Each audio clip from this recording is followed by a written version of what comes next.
प्यारे बच्चों, जय हिंद। आपका हमारे YouTube चैनल में हार्दिक स्वागत है। आज हम कक्षा 6वीं विषय गणित के अंतर्गत नई पुस्तक गणित प्रकाश में अध्याय 1 गणित में पैटर्न के अंतर्गत आकारों में पैटर्न समझेंगे। साथ ही आइए पता लगाएं पेज 11 का संपूर्ण हल देखेंगे। आपने पिछले वीडियो में संख्या अनुक्रमों के बीच संबंध अच्छे से समझ लिया होगा। नहीं समझा तो आप पिछला वीडियो अच्छे से देख के समझ लीजिए, क्योंकि इसका इसमें उपयोग होगा।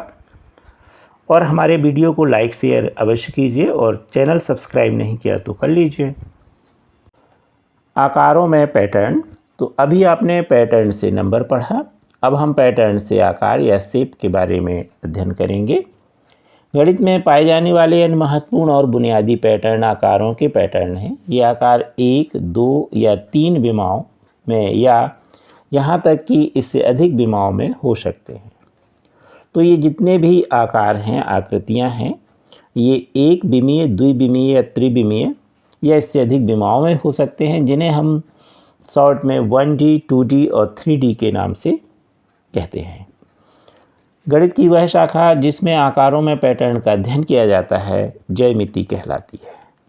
तो ये जो भी आकार हैं, आकृतियां हैं, इनका जो अध्ययन किया जाता है गणित में, आपने ज्यामिति में देखा होगा, चित्र बनाते हैं, तो गणित की इस शाखा को हम ज्यामिति कहते हैं।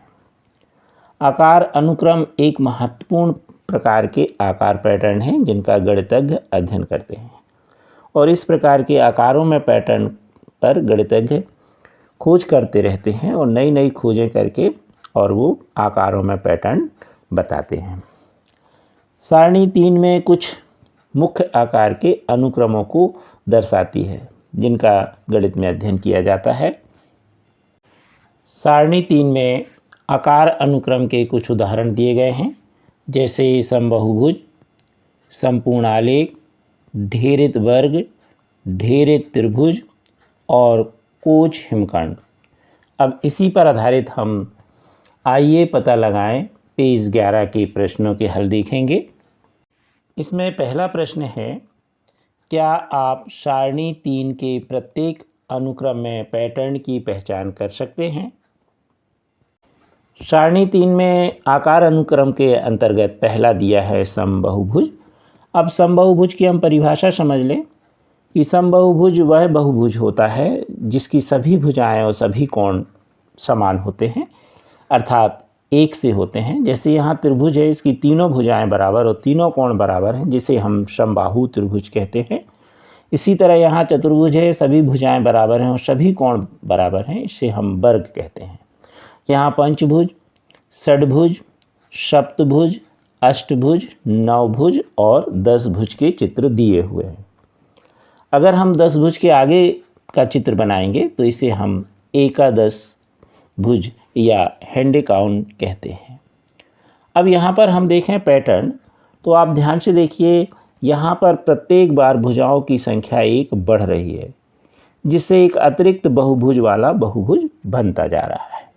तो यहाँ पर हम देखें, त्रिभुज में 3 भुजाएं, चतुर्भुज में 4, पंचभुज में 5, षड्भुज में 6, सप्तभुज में 7, अष्ट में 8, नवभुज में 9, 10 भुज में 10 और एकादश भुज में 11 भुजाएं। तो क्या हो रहा है, इसमें भुजाओं की संख्या एक एक बढ़ रही है, यानी संख्या का जो अनुक्रम हमें मिल रहा है वो गणना वाला 1, 2, 3, 4 गणन संख्याओं का मिल रहा है।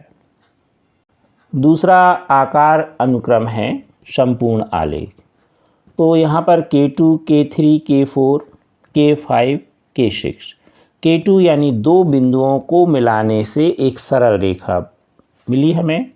K3 3 बिंदुओं को मिलाने से हमें 3 जो है सरल रेखा मिली। K4 में हमें 4 बिंदु मिलाने से 1, 2, 3, 4, 5, 6 कितनी भुजाएं मिली हमें? 6 भुजाएं मिली।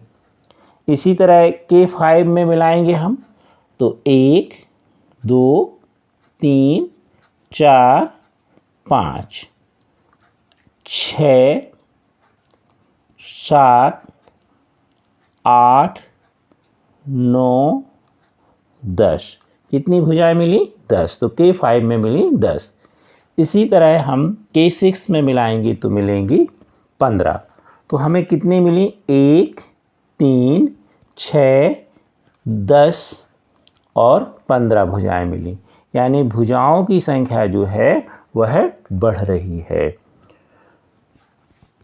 इस पैटर्न में हम कह सकते हैं कि प्रत्येक आकृति रेखा से जुड़े हुए बिंदुओं को दिखाती है। प्रत्येक बिंदु हर दूसरे बिंदु से जुड़ा हुआ है। आप देख रहे हैं सभी जुड़े हुए हैं, प्रत्येक बिंदु जुड़ा हुआ है। और अधिक बिंदुओं को जोड़ने पर रेखाओं की संख्या बढ़ती जाती है। तो यहाँ पर जैसे जैसे बिंदु बढ़ रहे हैं, पहले 2, फिर 3, फिर 4, फिर 5, फिर 6, जैसे जैसे बिंदुओं की संख्या बढ़ रही है भुजाओं की संख्या बढ़ रही है। अगला अनुक्रम है ढेरित वर्ग। तो इसमें हम देखें 1 वर्ग, फिर इसमें 4, इसमें 9, इसमें 16, इसमें 25। इसमें अगर हम देखें तो 1 का वर्ग 1, इसमें 4 मिले यानी 2 का वर्ग 4, 9 यानी 3 का वर्ग 9, 4 का वर्ग 16 और इसमें मिले 25 वर्ग यानी 5 का वर्ग 25। तो इस पैटर्न में हमें जो है वो वर्ग संख्याओं का पैटर्न प्राप्त हो रहा है। क्या प्राप्त हो रहा है? 1, 4, 9, 16, 25।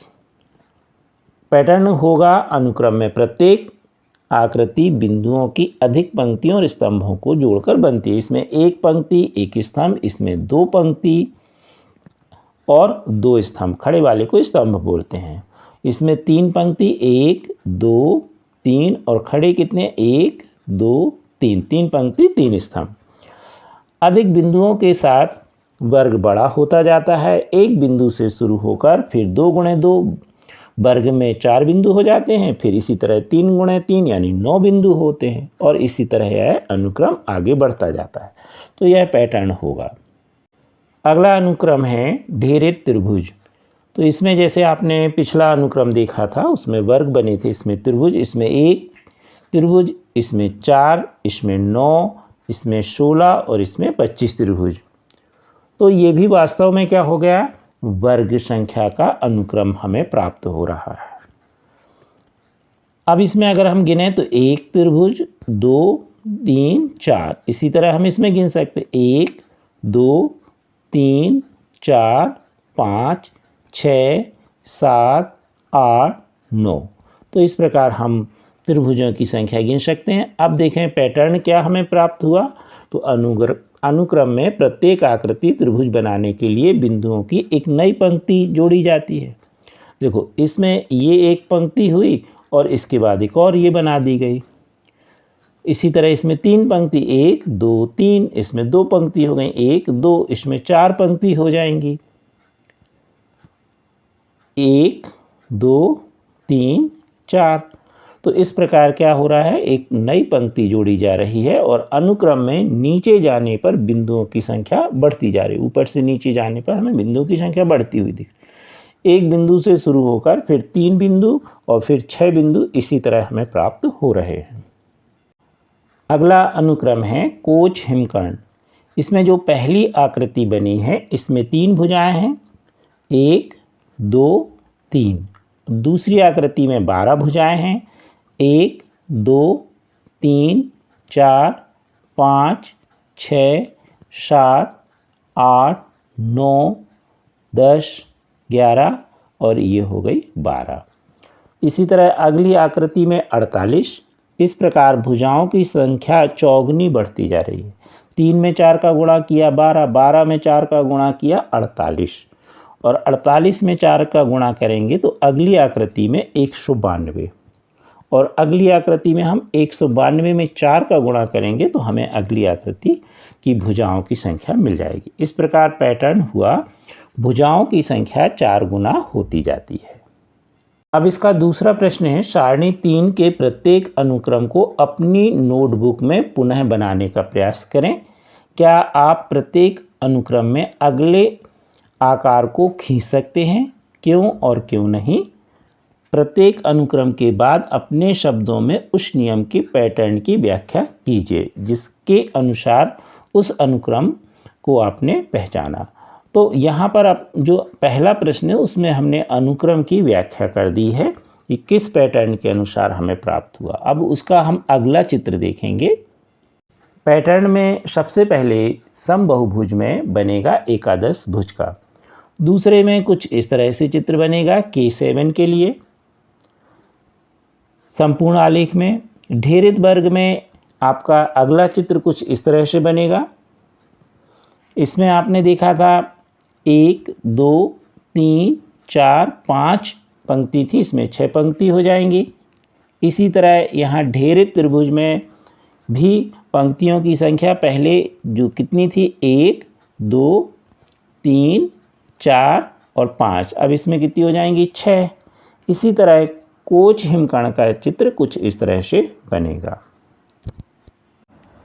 कृपया हमारे वीडियो को लाइक एवं शेयर अवश्य कीजिए और अभी तक आपने हमारे चैनल को सब्सक्राइब नहीं किया तो कर लीजिए।